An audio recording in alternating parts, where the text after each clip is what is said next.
আম্বেদকর ইস্যুতে আজ পথে তৃণমূল কংগ্রেস, বিজেপি বিরোধিতায় পথে রাজ্যের শাসক দল। ব্লক টাউন সর্বত্র মিছিল। আপনাদের আরও একবার জানাবো, আম্বেদকর ইস্যুতে আজ পথে তৃণমূল কংগ্রেস, বিজেপি বিরোধিতায় পথে রাজ্যের শাসক দল।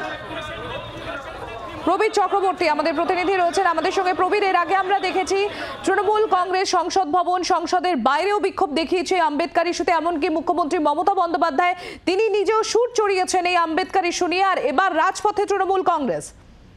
দেখো, মমতা বন্দ্যোপাধ্যায়ের নির্দেশে তৃণমূল কংগ্রেস আজকে রাজ্য জুড়ে প্রতিবাদ মিছিল করছে এবং তুমি দেখতে পাচ্ছ এই মুহূর্তে 28 নম্বর ওয়ার্ডের কাউন্সিলর তিনি রয়েছেন এবং পাশাপাশি দাঁড়িয়ে কুণাল ঘোষ, উত্তর কলকাতার অন্যতম মুখ তৃণমূল কংগ্রেসের রাজ্য সাধারণ সম্পাদক কুণাল ঘোষ, তিনি এই মুহূর্তে পথে রয়েছেন। মানিকতলা থেকে সুকিয়া স্ট্রিট পর্যন্ত তার প্রতিবাদ মিছিলে তিনি রয়েছেন এবং পাশাপাশি দাঁড়িয়ে মমতা বন্দ্যোপাধ্যায় নিজে যেমন এই ঘটনার সোশ্যাল মাধ্যমে নিন্দা করেছেন, তীব্র প্রতিবাদ করেছেন। তৃণমূল কংগ্রেস সংসদের উভয় পক্ষে কার্যত বিক্ষোভ দেখিয়েছে, সংসদের বাইরে বিক্ষোভ দেখিয়েছে, সংসদের মধ্যে প্রিভিলেজ এনেছে তৃণমূল কংগ্রেস যে নিঃশর্ত ক্ষমা চাইতে হবে অমিত শাহকে।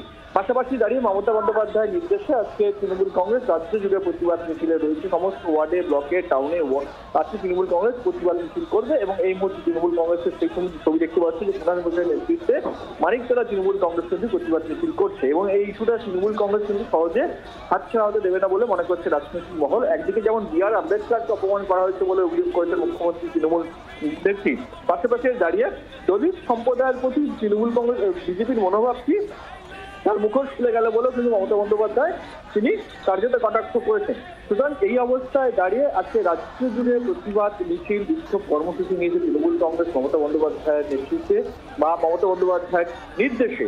সেক্ষেত্রে দাঁড়িয়ে এবং দলিত যারা নেতা রয়েছেন তৃণমূল কংগ্রেস তারাও কিন্তু ব্যাপক প্রতিবাদে সামিল হচ্ছে। আজকে বিভিন্ন দলিত যে সমস্ত জেলাগুলো রয়েছে যেখানে এসটি ওবিসি যারা রয়েছেন তারা কিন্তু ব্যাপকভাবে প্রচার করবে তাদের বিভিন্ন শাখা। সেক্ষেত্রে দাঁড়িয়ে সর্বাত্মকভাবে কিন্তু তৃণমূল কংগ্রেস অমিত শাহর মন্তব্য বি.আর. আম্বেদকরকে করা নিয়ে রাস্তায় নেমেছে। ধন্যবাদ প্রবীর। আমরা এখন সরাসরি চলে যাবো, আমাদের প্রতিনিধি অয়ন ঘোষাল আমাদের সঙ্গে রয়েছেন। অয়ন, আমরা ঠিক যে বিষয়টি উল্লেখ করছিলাম, এই আম্বেদকর ইস্যু নিয়ে এর আগে দেখেছি তৃণমূল কংগ্রেস সংসদ ভবন চত্বরে এবং তার বাইরেও বিক্ষোভ দেখিয়েছে। এমনকি মুখ্যমন্ত্রী মমতা বন্দ্যোপাধ্যায়, তৃণমূল সুপ্রিমো, তিনি নিজেও সুর চড়িয়েছেন এই আম্বেদকর ইস্যু নিয়ে। আর আজ পথে তৃণমূল।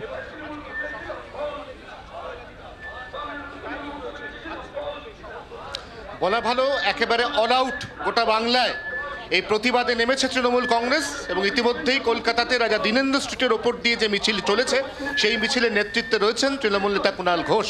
আমি জানতে চাইব কেন এই মিছিল, সাধারণ মানুষের কাছে কি বার্তা এবং যার উদ্দেশ্যে এই মিছিল অমিত শাহ, তার কাছে এই মিছিলগুলোর যে স্ট্রেংথ তাতে কি বার্তা? আমরা এটা তো স্পষ্টভাবে বলছি যে বাবা সাহেব আম্বেদকরকে অপমান করেছেন অমিত শাহ। এটা শুধু বাবা সাহেব আম্বেদকরকে অপমান নয়, সংবিধান প্রণেতাদের অপমান, সংবিধানকে অপমান এবং দেশের আত্মাকে অপমান। এই জায়গায় দাঁড়িয়ে মমতা বন্দ্যোপাধ্যায়ের নির্দেশে আজকে দিনভর পথে নামছে তৃণমূল কংগ্রেস। আমরা এখন 28 নম্বর ওয়ার্ডে মিছিল করছি, এরপর দুপুর 2টো থেকে 3টে আমাদের বুথ ভিত্তিক ক্যাম্পেইন রয়েছে। আমাদের বক্তব্য, অমিত শাহকে হয় ক্ষমা চাইতে হবে নইলে ইস্তফা দিয়ে চলে যেতে হবে, কারণ তারা দেশের সংবিধান প্রণেতাদের অপমান করছেন এবং সংবিধানের যে আত্মা সেই তাকে অপমান করছেন। ওরা সংবিধান মানে না, ওরা দেশ বিরোধী, ওরা সংবিধান বিরোধী। কুণাল ঘোষ যা বললেন তার অর্থ হচ্ছে আজকে সাংগঠনিকভাবে সর্বশক্তি দিয়ে রাজ্যের শাসক দল তৃণমূল কংগ্রেস এই মন্তব্যের বিরোধিতায় পথে নামছেন। জেলায় জেলায়, ব্লকে ব্লকে, প্রত্যেকটি মহল্লায় মহল্লায় ঠিক এইভাবেই অজস্র মিছিল বেরোবে, যে মিছিলগুলি থেকে বার্তা দেওয়া হবে সরাসরি অমিত শাহকে। অমিত শাহর যে মন্তব্য, সেই মন্তব্যের পরিপ্রেক্ষিতে নিঃশর্ত ক্ষমা প্রার্থনার দাবি এই মুহূর্তে তুলছেন তৃণমূল কংগ্রেসের নেতা কুণাল ঘোষ। বাংলার আওয়াজ, বাঙালির আবেগ, জি 24 ঘন্টা।